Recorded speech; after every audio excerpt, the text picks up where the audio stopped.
আমাদের ছোট নদী চলে বাঁকে বাঁকে, বৈশাখ মাসে তার হাঁটু জল থাকে। কবিগুরু রবীন্দ্রনাথ ঠাকুর কবিতাটি লিখেছিলেন বৈশাখ মাসে বাংলার নদীগুলোর শুকিয়ে যাওয়ার রূপকে কাব্যিকভাবে তুলে ধরতে। কিন্তু এই কবিতা যদি কোনো চীনা কবি লিখতেন, তাহলে আসলে সেটি একটি নদীর সৌন্দর্যকে তুলে ধরার ক্ষেত্রে শতভাগ সত্য বচন হতো। আশ্চর্যজনক হলেও সত্য যে পৃথিবীর সবচেয়ে সরু নদীটি চীনের উত্তরের ইনার মঙ্গোলিয়া অঞ্চলে অবস্থিত। নদীটির নাম হুয়ালাই নদী। হুয়ালাই নদীর গড় প্রস্থ 15 সেন্টিমিটার। নদীটির সবচেয়ে সরু পয়েন্টটি মাত্র 4 সেন্টিমিটার চওড়া, তবে লম্বায় গুণে গুণে 17 কিলোমিটার। নদী হতে যেসব শর্ত মানতে হয় সেগুলো সব মেনেই নদীদের নামের তালিকায় জায়গা পেয়েছে হুয়ালাই।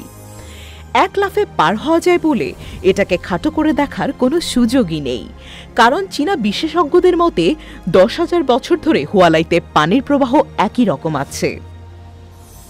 মূলত মাটির তলায় থাকা একটি স্রোত থেকেই এই নদীর উৎপত্তি। এরপর থেকে কখনোই এর প্রবাহ বাধাপ্রাপ্ত হয়নি, নদী শুকিয়েও যায়নি। নদীর পানি এঁকে বেঁকে গিয়ে পড়েছে হেক্সিকটেন গ্রাসল্যান্ড নেচার রিজার্ভের দালাই নুল লেকে। সারা বছরই হুয়ালাইতে স্রোত থাকে। গভীরতা গড়ে 50 সেন্টিমিটার হলেও এর পানি একদম স্বচ্ছ। এই নদীর পানি দিয়ে আশেপাশে সেচের কাজ তো হয়ই, বুনো প্রাণীরাও আসে এর স্রোত থেকে পানি পান করতে। এক কথায় এই হুয়ালাই নদীর ছবিও যে কারো মন কেড়ে নিতে বাধ্য।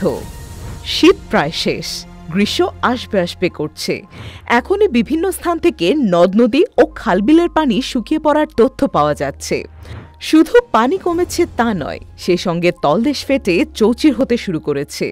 এসবের মাঝে চীনের হুয়ালাই নদী সগৌরবে আপন গতিতে এগিয়ে চলেছে, ব্যাপারটি প্রকৃতির জন্য আশীর্বাদ স্বরূপ। এদিকে পৃথিবীর সবচেয়ে সরু নদী নিয়ে যেহেতু কথা হলো, তাহলে এবার পৃথিবীর সবচেয়ে চওড়া নদী সম্পর্কেও জেনে নেওয়া যাক।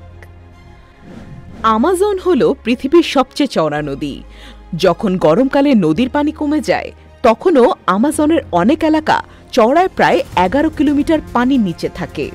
সেগুলো বর্ষাকালে পানি বেড়ে প্রায় 40 কিলোমিটারে দাঁড়ায়। আমাজন নদীর পানি নিঃসরণের পরিমাণেও বিশ্বের বৃহত্তম নদী। আমাজন নদী দক্ষিণ আমেরিকার অনেক দেশ জুড়ে প্রবাহিত হয়। আমাজন নদীর উৎস হল রিউ আপুরিম্যাক ও পেরুর আরেকুইপা অঞ্চলে অবস্থিত মিসমিপি। তবে অতীতে একটি গবেষণায় উল্লেখ করা হয়েছে যে দক্ষিণ পশ্চিম পেরুর মান্তারো নদী আমাজন নদীর প্রকৃত উৎস। আমাজন নদীর অববাহিকা অনেক দক্ষিণ আমেরিকার দেশ যেমন Venezuela, Suriname, Peru, Guyana, Brazil, Ecuador, Colombia এবং বলিভিয়ার অন্তর্ভুক্ত। আমাজন নদীর অববাহিকার বেশিরভাগই রেইন ফরেস্ট দ্বারা আচ্ছাদিত, যা পৃথিবীর বৃহত্তম রেইন ফরেস্ট। বলা হয়ে থাকে পৃথিবীর সমস্ত নদী একত্রে যত পানি সমুদ্রে ঢালে, আমাজন একাই তার 20% বহন করে আটলান্টিক মহাসাগরে নিয়ে যায়।